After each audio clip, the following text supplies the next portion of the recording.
Alors maintenant, j'espère que, comme on dit, le niveau monte.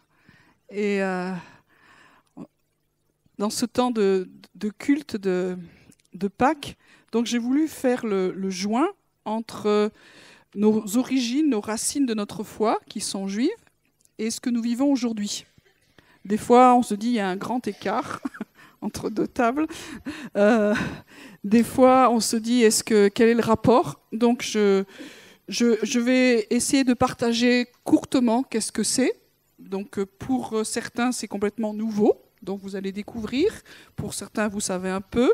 Pour d'autres, vous êtes très, très au point. Donc, vous verrez qu'il y a pas mal de choses que je ne partagerai pas parce que ce n'est pas le vrai CEDER et que je n'ai pas le temps de tout partager en quelques minutes. Donc, on se détend. Si vous manque des choses essentielles, tout va bien.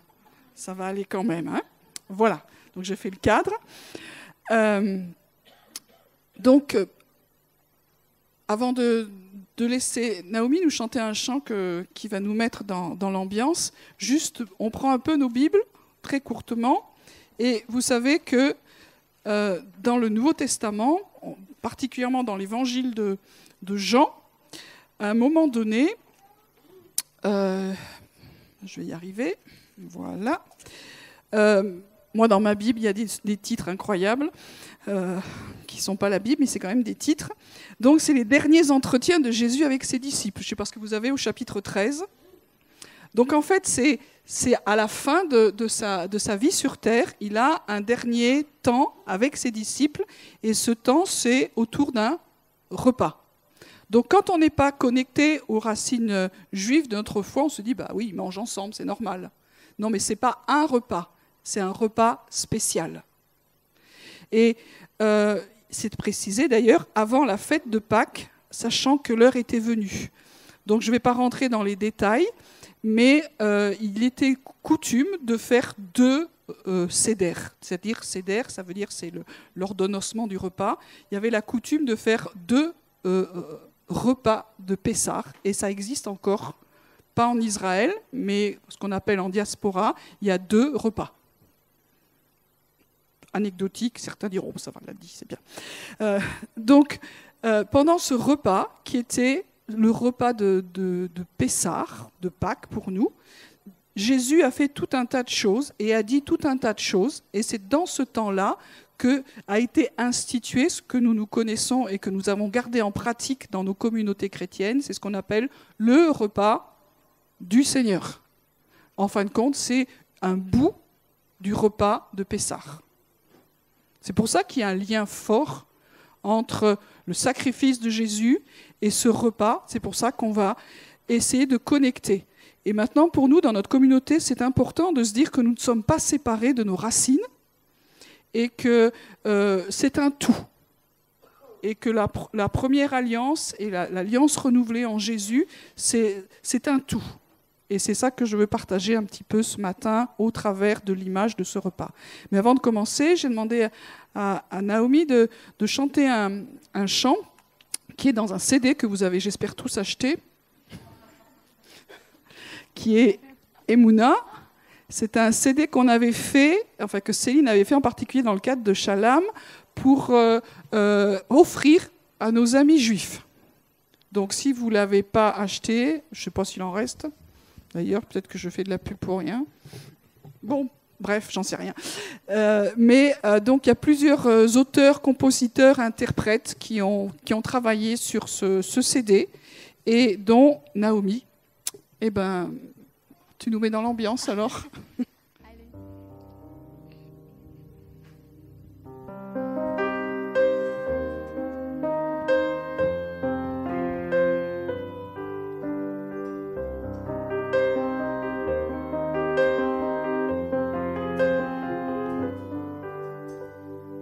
Ce soir n'est pas comme les autres, c'est une nuit de souvenirs, un temps de fête avec les nôtres, où se mêlent l'histoire et les rires.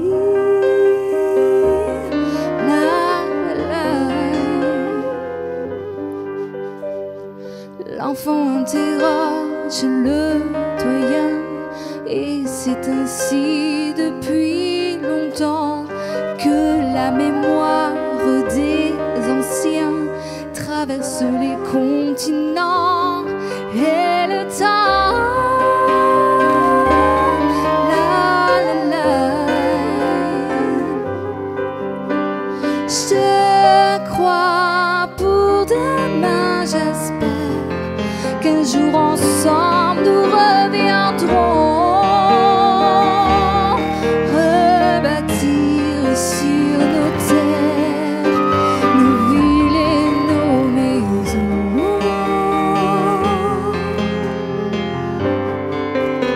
C'est dans les larmes de mes pères que resteront jeunes et haillons. Dans nos entrailles un nouvel air résonnera jusqu'à Sion. La, la, la. Je crois pour demain, j'espère qu'un jour ensemble nous reviendrons rebâtir sur nos terres nos villes et nos maisons.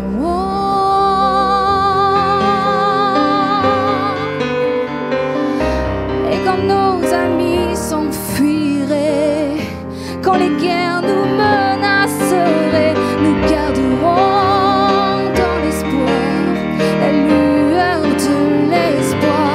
La la la la la la la la la la.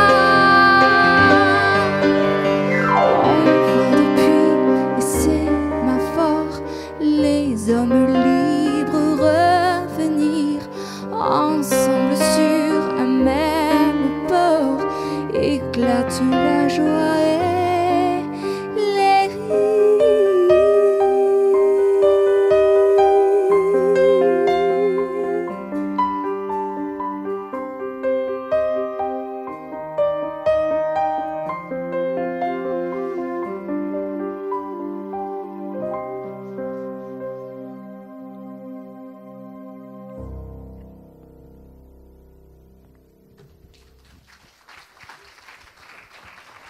Merci. Merci.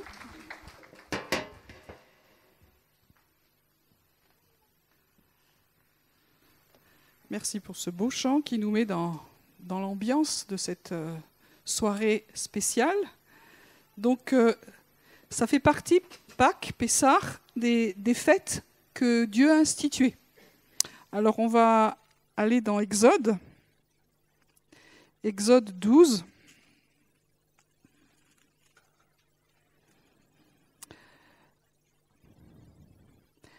Verset 1, l'Éternel dit à Moïse et à Aaron dans le pays d'Égypte, ce mois-ci sera pour vous le premier des mois. Il sera pour vous le premier des mois de l'année. Donc parlez à toute la communauté d'Israël et dites le 10 de ce mois, on prendra un agneau pour chaque famille, un agneau par maison. Et si la famille est trop peu nombreuse, pour un agneau, on le prendra avec son voisin le plus proche de la maison, sur le nombre de personnes. Vous répartirez cet agneau d'après ce que chacun peut manger. Ce sera un agneau sans défaut, mâle, âgé d'1 an, et vous pourrez prendre un agneau ou un chevreau. Et vous l'aurez en garde jusqu'au 14e jour de ce mois. Et toute l'assemblée de la communauté d'Israël l'immolera entre les 2 soirs. Donc ça, c'est Dieu qui l'institue pour le peuple juif. Donc on pourrait se dire, bon, ben, c'est leur histoire, c'est une fête juive, qu'est-ce qu'elle nous fait encore ? Il ne faut pas appeler ça des fêtes juives. La Bible appelle ça une fête de l'Éternel. Et le mot qui est utilisé en hébreu, je l'ai déjà expliqué ici, c'est le mot rendez-vous.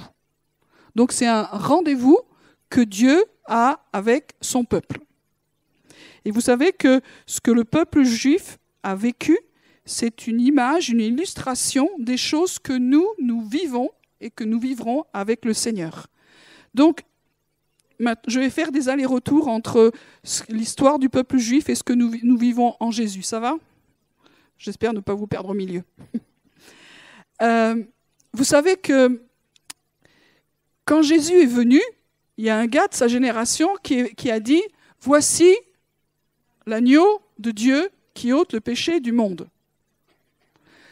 Pour les gens en Israël, c'était très parlant.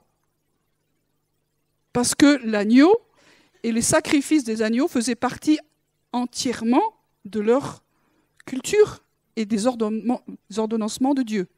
Pour nous, en tant que Français, si quelqu'un dit en voyant Jésus « Voici l'agneau qui ôte le péché du monde », c'est une langue étrangère, parce que ce n'est pas notre culture. Mais nous l'avons adopté parce que c'est biblique. Donc on prend des bouts, mais nous avons complètement adopté le fait que Jésus, c'est vraiment l'agneau. L'agneau de Dieu, ça veut dire le sacrifice. Et il faut savoir maintenant que dans l'histoire, vous avez vu dans le texte d'Exode, Dieu disait, il faut que quelques jours avant le sacrifice, vous alliez choisir un agneau. Et que cet agneau, il soit comment ? Sans tache, sans défaut, parfait. Donc, il y a, si vous vous souvenez, pour ceux qui étaient là à Noël, on a vu un petit film qui s'appelait Le Berger. Il y en a qui étaient là. Et on a vu qu'il y avait des bergers qui étaient spécialisés et qui travaillaient avec les Lévites. Et leur job, c'était de veiller à ce qu'il y ait des agneaux parfaits, sans tache. Et les sacrificateurs regardaient si cet agneau était effectivement bon pour le sacrifice, parce qu'on n'offrait pas un agneau qui avait un défaut. Voilà. Je reviens du temps de Jésus. Vous savez que Jésus, avant de mourir et de prendre ce repas, il est entré à Jérusalem quelques jours avant. Et il a été accueilli. Et puis il a été au temple. Et au temple, il a fait un peu de bazar. Et il est resté plusieurs jours là avant. Et chacun a pu vérifier que vraiment, c'était un homme incroyable. C'est-à-dire qu'on va voir que Jésus, dans l'histoire, a vraiment collé à toute la pratique juive de la Pâque et de Pessah. Donc il est venu quelques jours avant, il est allé au temple, il a été vu par les sacrificateurs et on n'a pas pu trouver en lui de défaut. Ok ? On continue l'histoire. Et puis, ce qui n'était pas facile aussi, c'était que dans cette fête, vous allez voir, elle est très éducative. Les enfants sont toujours présents. C'est les familles qui sont là. Donc, les petits-enfants, ils étaient proches de l'agneau. Après, ça devait être compliqué de dire maintenant, on va les sacrifier. Voilà. Mais l'agneau était proche. C'était vraiment quelque chose, c'était central dans les familles à ce moment-là. Donc, je continue. Vous l'aurez en garde jusqu'au 14e jour de ce mois, et toute l'assemblée de la communauté d'Israël l'immolera entre les 2 soirs. On prendra de son sang et on l'en mettra sur les 2 poteaux et sur le linteau de la porte des maisons où l'on mangera. Donc, évidemment, vous connaissez l'histoire, maintenant on revient du temps de l'Égypte. Vous savez qu'il y a eu les jugements de Dieu, les plaies, et la dernière plaie, c'est la mort des premiers-nés. Et pour y échapper, le peuple juif devait faire quoi ? Donc tuer cet agneau, sans tache, sans défaut, et mettre la marque du sang sur les poteaux des portes et le linteau. Je ne sais plus si dans ce sens-là, enfin, c'était voilà. Donc, quand le vengeur de sang passait, enfin le destructeur passait, il regardait les maisons où il n'y avait pas de sang, le premier-né qui était là mourait, et là où il y avait le sang, il passait par-dessus. Et pour ceux qui savent, le mot « Pessah », dans sa racine, veut dire « passer par-dessus ».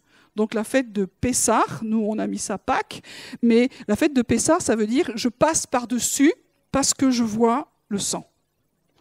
Donc maintenant, on revient à ce que nous vivons. Jésus, il est allé à la croix, et on sait que la croix, dans ce que nous croyons, c'est une porte d'entrée pour aller dans la présence de Dieu. Nous ne pouvons pas aller dans la présence de Dieu tel que nous sommes, parce que nous, on est nés dans le péché, et que malgré tous nos efforts, on pêche encore. Donc pour venir dans la présence de Dieu, on ne peut pas y venir par nos efforts, par nos œuvres, mais on a besoin de croire que quelqu'un a pris sur lui le péché et que quand Dieu voit le sang de ce sacrifice parfait, alors il passe par-dessus. C'est-à-dire que le jugement qui devait tomber sur nous ne tombe pas sur nous, mais il est tombé sur l'agneau. Et nous pouvons passer, rester en vie et continuer notre chemin vers Dieu. C'est cette image-là, Pessah. C'est une image forte avec la présence du sang et de la croix qui est vraiment centrale. OK ? Donc je pourrais dire beaucoup de choses là-dessus, mais je n'ai absolument pas le temps. Donc on continue. Cette même nuit, on en mangera la chair, on la mangera rôtie au feu avec des pains sans levain et des herbes amères. Donc ça, c'est une prescription étonnante. On se dit, tiens, allez, Dieu, il fait le menu. Il fait le menu de la soirée. Dieu est très, très étonnant. On se dit, c'est un temps important, il y a tout un peuple qui va être libéré. Il y a des choses quand même plus importantes de dire, voici la carte du menu de Pessah. Qu'est-ce que ça nous dit ? Donc, j'ai préparé, enfin, j'ai pas moi, c'est Cathy, merci, qui a préparé un repas. Dans la pratique juive, il n'y a pas de concept. C'est très incarné. Nous, en tant qu'occidental et français, mais il n'y a pas que nous, du moment qu'on pense les choses, c'est suffisant.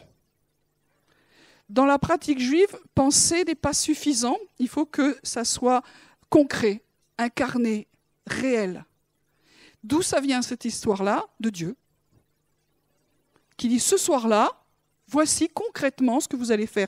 Certes, vous allez tuer cet agneau, il faudra que vous marquiez le sang. Nous, on aurait dit, Seigneur, dans la foi, nous déclarons le sang sur nos cœurs, nous déclarons le sang sur les linteaux, ça nous suffit. Dieu dit non, vous allez réellement tuer et vous allez réellement mettre le sang. Et puis dans ce repas, vous mangerez la chair. Donc c'est toute une image de Christ, de Jésus qui est notre nourriture. Et puis vous mangerez des pains sans levain ou des matzot. Voilà, c'est cette chose-là. Il en existe de plusieurs formes. Donc c'est du pain, ce qu'on appelle sans levain. OK ? Alors, on va parler un peu du pain sans levain. Donc, comme son nom l'indique, il n'y a pas de... Parfait. Donc, dans la pratique qu'il y a, c'est avant ce temps-là, il y a ce qu'on appelle un grand nettoyage dans toutes les maisons juives. On va chercher le levain, ou le hametz, c'est-à-dire que c'est la chasse au levain. Et dans toute la maison, on nettoie. Il semblerait d'ailleurs que l'origine du mot, l'expression nettoyage de printemps, vient de là. C'est-à-dire que toute la maison est complètement nettoyée pour qu'il ne reste rien comme levain. Et pour que les enfants participent, on en cache. Donc on cache des bouts de pain pour qu'ils les trouvent. Donc c'est la fiesta, on cherche. Et la pratique qui se faisait avant aussi, ça se faisait avec une bougie. C'est vraiment une image, je fais un aller-retour, c'est une image du Saint-Esprit qui nous aide à trouver le levain. Bibliquement, qu'est-ce que c'est que le levain ? Le péché. Donc, c'est un temps avant Pâques, Pessah, où on cherche dans nos maisons, c'est-à-dire dans nos vies réelles, concrètes, est-ce qu'il reste du péché ? Donc, on cherche avec l'aide du Saint-Esprit. Voilà. Et c'est sérieux. Et encore aujourd'hui, vous amusez pas à amener du pain pendant ces jours-là dans une maison juive. J'ai un petit témoignage. On a fait beaucoup de voyages en Israël. Et puis un jour, j'étais avec une bande qui était plus forte que le Saint-Esprit et que les Juifs qui ont dit « Oh, nous, on ne veut pas bouffer. » Parce que quand vous tombez sur un voyage à Pessah en Israël, vous mangez toute la semaine ça. Un jour, c'est bien.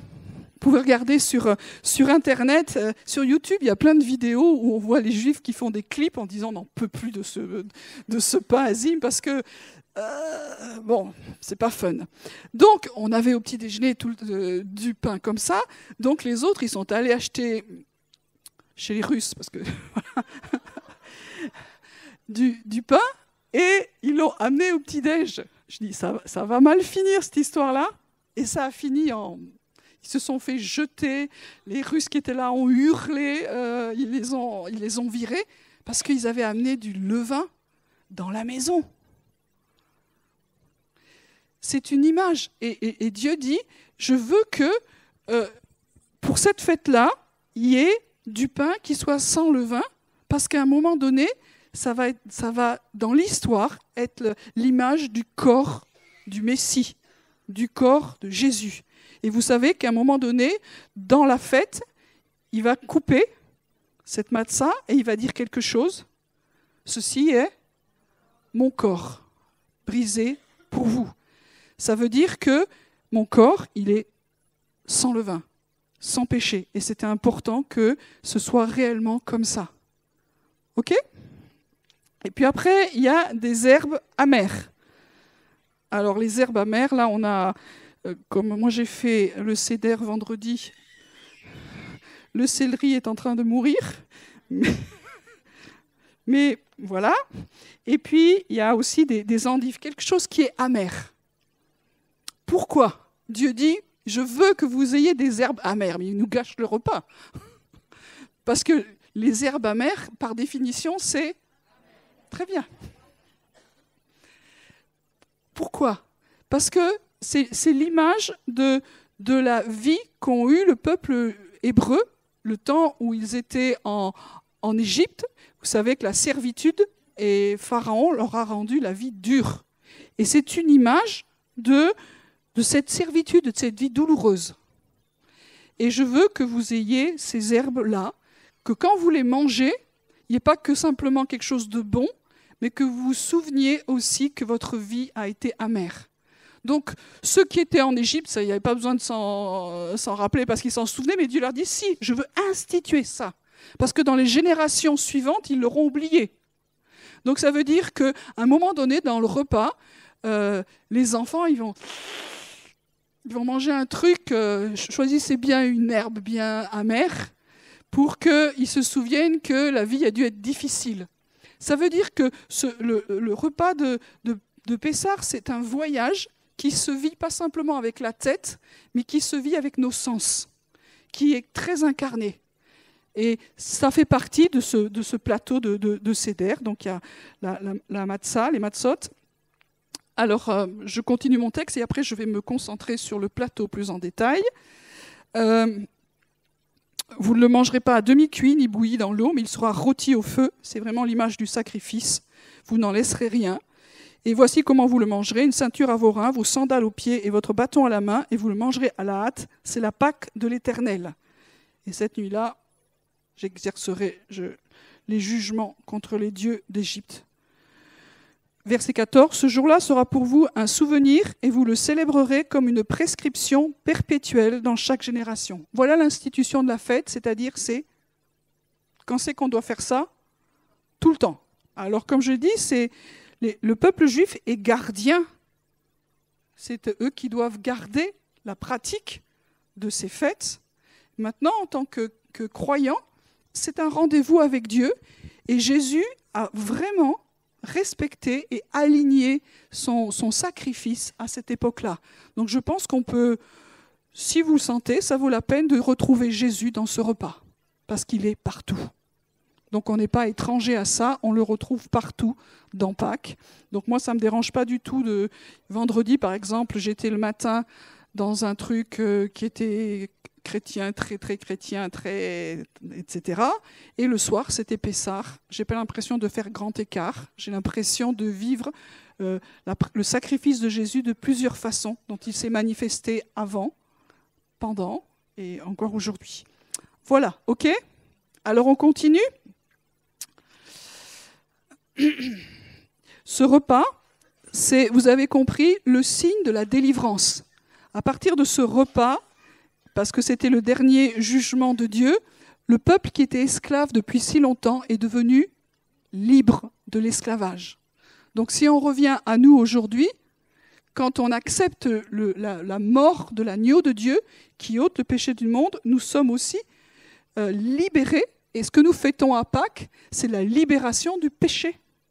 Maintenant, nous sommes libres du péché et nous pouvons réellement revenir dans la présence de Dieu, sortir de la captivité. Ce plateau qu'on va regarder un petit peu plus, c'est une pratique qui est très ancienne. Elle ne date pas des fois de quelques siècles. Certes, alors tout le monde n'est pas d'accord, ce serait trop magnifique. Certains disent que la première pratique de cette façon de célébrer Pessah chez les Juifs remonte au temps d'Esdras. Donc là, ça veut dire on est entre 410 et 310 avant Jésus-Christ. D'autres pensent que ça date plus tôt, et c'est en plus nombreux, du deuxième temple. Donc ça veut dire de la période de Jésus. Est-ce que Jésus a réellement pratiqué exactement ça? On ne sait pas, mais il y a des éléments qui étaient communs, ça c'est sûr. Voilà. Aujourd'hui, pourquoi fêter Pâques et de cette façon-là? On va prendre juste un texte que vous connaissez qui est dans 1 Corinthiens 5. C'est l'apôtre Paul qui parle de Pâques. 1 Corinthiens 5, verset 7. Verset 6, on va commencer. « Il n'est pas beau, votre sujet de gloire, ne savez-vous pas qu'un peu de levain fait lever toute la pâte ?» Donc là, on est vraiment dans le temps de Pessah. « Purifiez-vous du vieux levain, afin que vous soyez une pâte nouvelle, puisque vous êtes sans levain, car Christ, notre Pâque, a été immolé. » On comprend mieux ce texte. Quand on lit dans le Nouveau Testament et qu'on a les racines derrière, ce texte, c'est clair. Sinon, ok. Car Christ, notre Pâque, a été immolé. Célébrons donc la fête, non avec du vieux levain, ni avec un levain de perfidie et de méchanceté, mais avec des pains sans levain, de la sincérité et de la vérité. Qu'est-ce que dit Paul? C'est important de se purifier, parce que Christ lui-même est pur. Donc il nous dit, célébrons la fête. Donc célébrons la fête, ça ne veut pas dire maintenant vous n'avez plus besoin de célébrer la fête, mais célébrez-la. Cette lettre est adressée à qui? Aux Corinthiens. Ce n'est pas tous, c'est maintenant oui. Mais à l'époque, les Corinthiens, c'était des Corinthiens. Vous vous souvenez, si on reprend toutes les lettres de Paul aux Corinthiens, ils avaient des habitudes corinthiennes, on va dire. Et à ce type de population, Dieu leur dit maintenant, arrêtez, regardez ce que Christ est, il est notre Pâque, il est sans péché, purifiez-vous et célébrons la Pâque.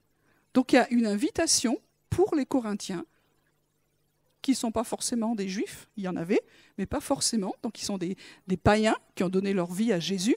Célébrons la Pâque. Donc ça veut dire qu'il y a quand même une continuation que l'on trouve dans la parole. Voilà, c'était juste pour vous faire remarquer ces choses-là et que vous compreniez mieux ce texte avec le contexte qu'on a. Voilà.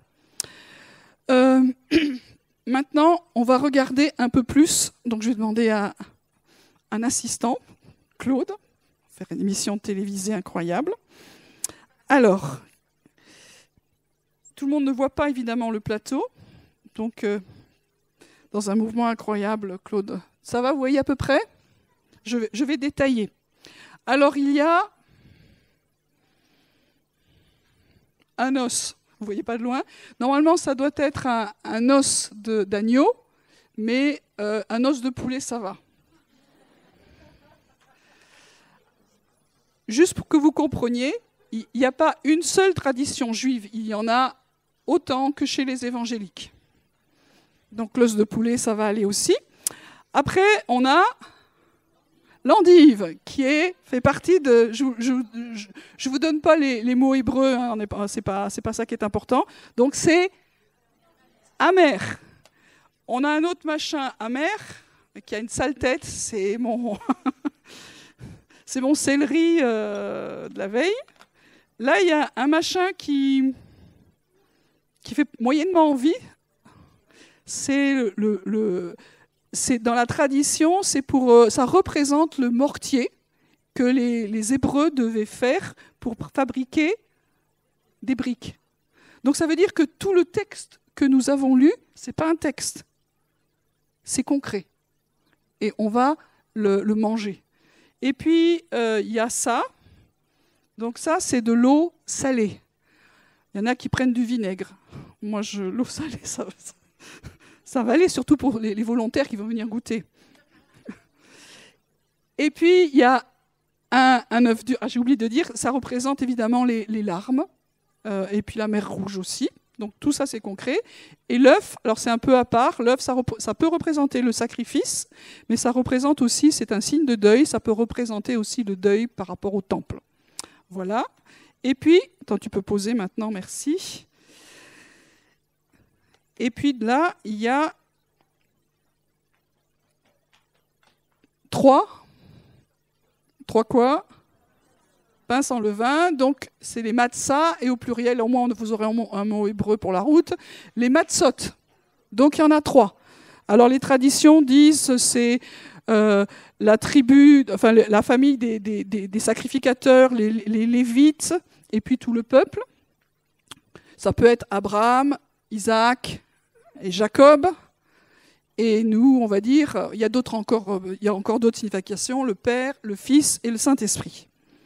Donc, au cours du repas, je vous passe les détails, mais on va lire toute l'histoire, ça s'appelle le récit, toute l'histoire du peuple juif. Alors, c'est assez long en général, le seder. Il y en a qui ont déjà fait des séders. Voilà. Alors, quand vous en faites un qui est kasher, c'est long, très long. Mais comme je vous ai dit, parmi le peuple juif, il y a ceux qui sont très rigoureux et vous raterez rien. Donc, en général, ils prévoient des stocks de bonbons pour les enfants ou des trucs comme ça parce que c'est long, voilà. Et puis, vous pouvez être invité aussi chez des juifs qui n'y connaissent rien. Et c'est drôle aussi. Et puis, donc, il y a des chrétiens qui font un truc pas cachère, mais ça va aussi. Et tout va bien. Donc, à un moment donné, au cours du repas, donc on va lire le récit. Et puis, dans le récit, il va y avoir l'idée qu'on va tremper quelque chose d'amer dans le mortier. Et au lieu de le lire, on va l'incarner, le manger. Est-ce que j'ai 3 volontaires pour venir faire ça? 1, 2, 3. Allez. Je suis désolée pour la tronche du céleri, mais vous pouvez juste prendre les endives. Donc l'idée, c'est qu'on le fait passer, hein, et tous ceux qui sont autour de la table, parce que c'est un repas familial, le seder, le repas de Pessah. Alors ce qu'il y a bien avec les Français assimilés, c'est qu'il y a toujours quelque chose à dire quand on fait ça, quelque chose. Donc vous trempez, enfin vous essayez parce que c'est costaud. Voilà, donc ça veut dire que le récit, on n'a pas fait que l'entendre ou que le lire, on le mange. Allez-y, bon appétit. Normalement, ça c'est bon. Parce que la prochaine équipe, c'est moins bien. Ça va? Donc ça, les enfants sont contents. On se dit, oh, quand on tombe sur ce truc-là, c'est drôlement bien. Voilà. Merci beaucoup. Et puis, on continue le récit, on est toujours dans le souvenir de l'esclavage, des choses amères. Et puis, après, on a le récit aussi des plaies d'Égypte. Et on va tremper de nouveau des herbes amères dans l'eau salée. Est-ce que j'ai 3 volontaires? C'est pas du vinaigre, tout va bien. Là, c'est les warriors qui viennent. Encore un?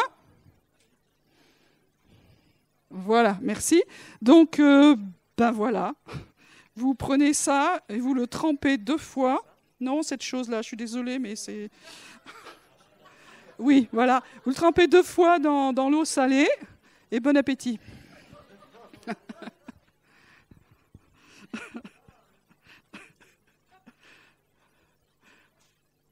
Bah, moi, j'aime le céleri, je m'en fiche, mais il y en a qui n'aiment pas. Bon, ben, imaginez les enfants. Hein? Donc là, ils ont, année après année, ils emmagasinent que la vie devait être difficile. Voilà, merci beaucoup. Voilà. Donc, on ne mange pas l'œuf, hein, ça va aller. Et puis, à un moment donné, il y a les matzot. Donc, Claude, on va prendre celle du milieu. Tu la lèves. Et puis tu vas la couper en 2. Voilà. Donc tu mets une moitié au milieu, on la remet là. Je n'ai pas 36 draps, machin, mais on va prendre... Tu la mets là-dedans, tu la caches, tu la prends. Alors, ce qui se passe, c'est que cette moitié, et c'est là où Jésus a partagé le pain qui était sans levain. Donc, c'est pas la miche de pain, c'est pas la tresse, c'est pas tout ce que vous voulez. Il a partagé cette matzot. Et vous voyez que pour qu'elles soient cachères, d'ailleurs, elles doivent être percées. Elles ne doivent pas être pleines.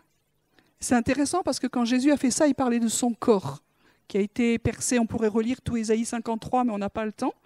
Donc, il y a une partie de ça qu'il a donné à ses disciples. Il a dit, mangez, ceci est mon corps.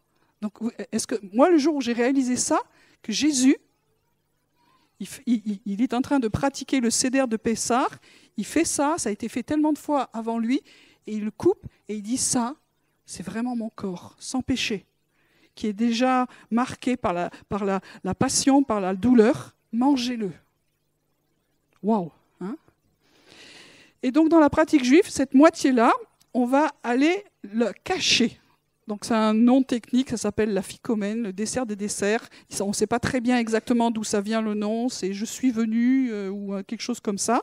Donc en général, on dit, il y a des pratiques différentes, mais on dit à tout le monde, fermez vos yeux, surtout les enfants, fermez vos yeux et le papa, il va aller cacher ça. Donc fermez tous vos yeux, je surveille, tu vas... cache ça. Ce truc-là, ça s'appelle le dessert des desserts parce qu'on va le prendre vraiment à la fin. Voilà. Donc, je passe.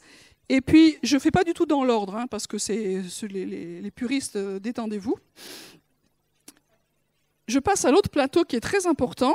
C'est que pendant le repas, dans la pratique juive, il y a, et ça, avec les Français, on est très en communion, il y a beaucoup de vin. Voilà. Donc, c'est pas du vin ce matin, parce que je me suis dit... Donc, il y a plusieurs coupes. Et vous savez que dans le Nouveau Testament, Jésus a pris une coupe et il a dit, ceci, c'est mon sang. Donc, là aussi, c'est très étonnant quand on replace ça dans le contexte. C'est-à-dire qu'aujourd'hui, quand on prend le repas du Seigneur ou la Sainte Seine, on sait que c'est un moment qui est dans un repas.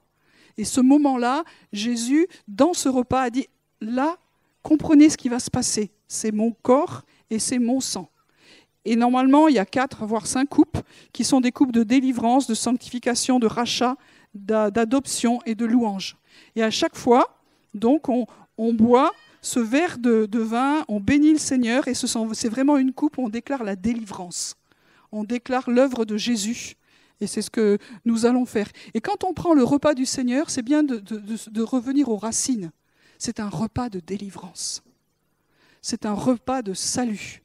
Le nom de Jésus, c'est en français, en hébreu c'est Yeshua, mais c'est une contraction de dire que c'est l'Éternel et le Seigneur est notre Sauveur. Et vous savez que dans le mot salut, il y a guérison, il y a délivrance, il y a une plénitude. Et quand on prend le repas du Seigneur et qu'on est dans cette célébration de Pessah, c'est vraiment un temps de délivrance, de rachat, d'adoption. Et ça nous rappelle tout le passage d'Éphésiens 1. Et puis, il existe une 5e coupe, mais je vous la passe, celle-là. Deux choses avant de finir. Avant le repas, il y a un autre moment pendant le repas, il y a l'habitude de se laver les mains. Donc, on a fait ça ici, mais là, je trouve qu'on est un peu nombreux pour faire un seder. La dernière fois qu'on a fait ça, on était pratiquement 200. Et je me suis dit, là, ça devient impossible à faire. Moi, j'avais dit à l'équipe qui préparait, si on faisait une petite tente, on met des coussins, on va faire du couscous, ça va être chouette. Puis ils sont venus me dire, non mais là, à 200, laisse tomber. Hein. Ta tente et ton couscous. Bon, donc tant pis. Mais donc, on avait préparé des postes où on pouvait aller se laver les mains. Et Jésus, si on revient dans Jean 13, qu'est-ce qu'il a fait, lui? Il a lavé les pieds. Et pour se souvenir, il faut se rappeler que les sacrificateurs dans le temple, avant de faire le service, ils se lavaient les mains et les pieds. Et c'est intéressant de voir que Jésus a fait ce qu'on appelle la prière sacerdotale. Il a ouvert un nouveau sacerdoce et il a embarqué tous ses disciples et tous les suivants dans le fait qu'ils sont maintenant un royaume de sacrificateurs. Et pour marcher avec le Seigneur, aujourd'hui, ils vont rentrer dans des nouvelles pratiques, dans une nouvelle onction. Et le fait de se laver les mains et aussi de se laver les pieds, c'est aussi un signe de purification, mais c'est plus que ça. C'est de dire que maintenant, je vous prends aussi pour être sacrificateur avec moi. Et Jésus est notre nouveau souverain sacrificateur selon l'ordre de Melchisédek. Là, je ne vais pas plus loin parce que ça nous embarquerait trop loin. Et enfin, la dernière chose, on la trouve dans Lévitique 23. C'est une fête qui fait partie de Pessah, enfin qui est collée. C'est la fête des prémices. Donc Lévitique 23. Quand vous cherchez qu'est-ce que c'est que les fêtes, vous pouvez aller sur Lévitique 23, vous avez un résumé. Donc, ça commence par le Shabbat, et puis au verset 5, c'est la Pâque ou Pessah, et puis le 15e jour de ce mois, c'est-à-dire que c'est complètement collé à la fête des pains sans levain, le 15e jour de ce mois, ce sera la fête des pains sans levain, vous mangerez pendant 7 jours ces pains, etc. Et puis ensuite, verset 10, tu leur diras, quand vous serez entrés dans le pays que je vous donne, vous y ferez la moisson et vous apporterez au sacrificateur une gerbe, prémisse de votre moisson. Il fera devant l'Éternel le geste de dédier la gerbe afin qu'elle soit agréée pour vous. Et j'arrête là, c'est une prescription perpétuelle.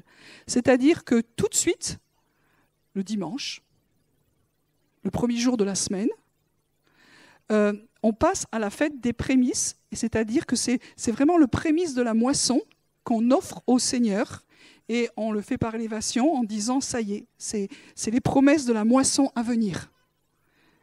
Donc si on bascule maintenant dans ce que nous connaissons de l'alliance, de la nouvelle alliance, qui est le prémisse? C'est Jésus. Hein? Jésus, c'est vraiment les prémices de la résurrection. Et dimanche, c'est le jour de la résurrection, et c'était ce jour-là que le sacrificateur présentait devant Dieu les prémices de la moisson, et la moisson, c'est nous tous, de toutes les nations et du peuple d'Israël, qui allaient venir derrière. Donc, Jésus est ressuscité le jour de la fête des prémices. Et après, on compte 50 jours, et on arrive à Pentecôte ou Shavuot, qui est la fête des moissons. OK ? Et vous savez qu'à la fête des moissons, c'est le Saint-Esprit qui est venu. Ça veut dire que Dieu respecte réellement tout son calendrier et tous ses rendez-vous. Et pourquoi c'est important de connaître ce que Dieu a prescrit dans l'Ancien Testament? Parce que Jésus l'a complètement respecté quand il est venu sur terre. Et quand nous faisons mémoire de ces choses-là, c'est comme si nous réconcilions dans cette célébration les choses anciennes et les choses que Jésus a vécues et les choses à venir. Parce que ce Seder, c'est une image aussi du royaume qui vient et du repas incroyable qui viendra dans les temps où nous serons réunis avec lui. Donc, c'est un temps où on fête la célébration, et c'est la fête des prémices. Voilà, j'ai fait très court, et il nous reste maintenant, on a caché quelque chose. Donc maintenant, il me faudrait, est-ce qu'il y a un enfant qui peut venir? Oui?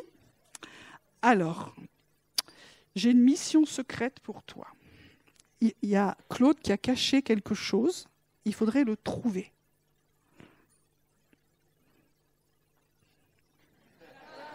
Vas-y, c'est bien.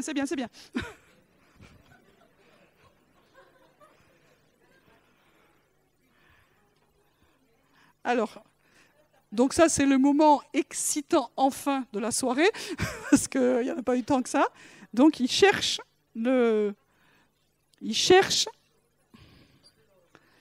ce qui a été caché. Donc les enfants sont très présents dans le Seder. J'ai passé, mais il y a des questions qui doivent être posées pendant le repas.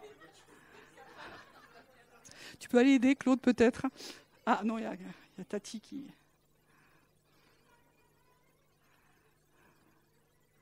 Bon, c'est quand même plus grand qu'un appart, hein. On va dire. Donc les enfants ont une place importante, hein, dans le repas. Et c'est eux qui doivent poser les questions. C'est le plus jeune qui pose des questions. Et vous vous souvenez que Jésus, quand il y a eu le Seder, qui c'est qui a posé les questions? C'est Jean. Pourquoi Jean? Parce qu'on dit, ah, c'est celui qui préférait. Non, c'était le plus jeune. Waouh, bravo! Bravo les enfants, c'est super. Donc, c'est super. Ah oui, hein? Donc, vous avez bien cherché et surtout bien trouvé. Voilà, donc on a retrouvé la moitié de Jésus a dit, ceci est mon corps. C'est-à-dire que c'était caché comme au tombeau, c'était enseveli, et puis maintenant, c'est revenu, et on va pouvoir le manger. Voilà, donc merci.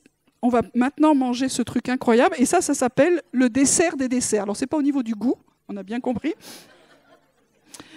J'ai vu passer plein de recettes incroyables avec les matzot, mais ça reste quand même des matzot. Et celles-là, je ne les trouve pas particulièrement bonnes. Il y en a des meilleures, mais ça va aller quand même. Donc, on va prendre maintenant, pour faire mémoire, nous aussi. Alors, ce n'est pas vraiment une sainte scène qu'on fait. On fait un petit bout du repas de Seder où on va prendre une partie de la matzah. Et donc, nous, on sait que c'est le corps du Messie.